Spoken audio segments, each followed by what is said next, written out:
Hello folks, and welcome to this lesson on the nomenclature of polyatomic ions. Now when you have your binary nomenclature, you have two elements and two elements only forming a compound. Now this being said, sometimes you can have ions that are made of several different elements that have bonded together. And that grouped bundle has an overall charge to it. And so when you are going to do any kind of naming or formula figuring out of a compound that has a polyatomic ion, you need to treat that whole polyatomic ion as its own group. For this course, whenever you have any reactions or anything else happening, those polyatomic ions are pretty much always going to be sticking together. So when you have the naming, in a way, it's actually simpler to name something that has a polyatomic ion, because the first thing that you do is you go in the same order. So you have your thing with a positive charge. It might be a metal, it might be a polyatomic ion. Write down the name. After that, you're going to write the name of your negatively charged ion. If it's a polyatomic ion, you name the polyatomic ion and you don't change the ending. And in that way, it's actually more simple. Here is a list of some commonly seen polyatomic ions. These are not all of them. Depending on your course, you may need to memorize them. You may be given a list of them for your different evaluations and other coursework. Be aware of which one it is for your course. There are a few things that I'd like to point out to you. The first thing is, if you take a look at this chart, you're going to notice that most of them are negatively charged. Pretty much the only one that has a positive charge is ammonium. There aren't that many multi or polyatomic cations, so polyatomic ions that have a positive charge. Ammonium is pretty much going to be the only one that you see. The second thing is that with acetate, this is one way to write acetate. There is another way to write it as well. And that is to split up the two C's and write it as CH3COO. This can be written this way because of structural reasons. The acetate ion looks a lot more similarly in 3D space this way than it does to this, and so this might be used instead to emphasize that. It doesn't really matter which one you use when you're writing it down. That being said, do be able to recognize either one.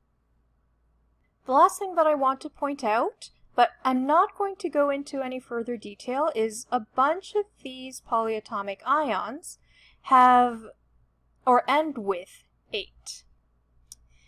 There is stuff around this 8, and you will probably learn about them in a different lesson. So here are a few examples. I do strongly suggest that you pause the video and try them out. If you are a little bit stuck at this point, listen to the first example and then pause the video and try the other one out before you hear my explanation for it. Alright, so one of the things that you want to be aware of when you're looking at a formula and you have to name a compound is there a polyatomic ion in this at all? The way that you will know this is count and see how many elements are in the name. If there are only 2 elements in there, then that means it's binary. You don't have to worry about any of the polyatomic ions. If there is more, or there are more than 2 elements, then that means there's probably a polyatomic ion in there somewhere. So in this first example, there are 3 different elements, and so there is a polyatomic ion in there. The next bit is to identify the polyatomic ion. Once you get used to them, you probably will memorize them and have an idea of, you can probably see them a lot quicker, but a general rule of thumb is polyatomic ions, for the most part, don't have any metals in them. So if there's a metal in there, then that's automatically not a part of the polyatomic ion. That's your polyatomic ion. Then, depending on where you are in memorizing those polyatomic ions, check your chart or do whatever you need to do. In this case, I know that there's a chlorine with oxygen, so that's the chlorate polyatomic ion. Now, something else to keep track of is when you have your metal, is it multivalent or not? Cesium is not multivalent, so when we write the name of this particular chemical, it's going to be cesium chlorate. Now, do remember, when you have a polyatomic ion, you do not change the ending of it. So for our second example, same sort of thing. Is there a polyatomic ion? Yes, there are 3 elements in there, so it's in there somewhere. Copper is a metal, so probably not a part of it, so this is our polyatomic ion. That is the carbonate ion. Now from here, we have to remember the fact that copper is multivalent, so you need to figure out what the charge is. The carbonate anion has a charge of -2. You can see that there is 1 of them. You don't know what the charge of the copper is, but you do know that you have 2 of them. You do know that you need an overall charge of 0, so if the overall negative charge is -2, then you need an overall positive charge of +2. Since you have 2 of those coppers, you need to split that +2, and that means your charge of copper is going to be +1.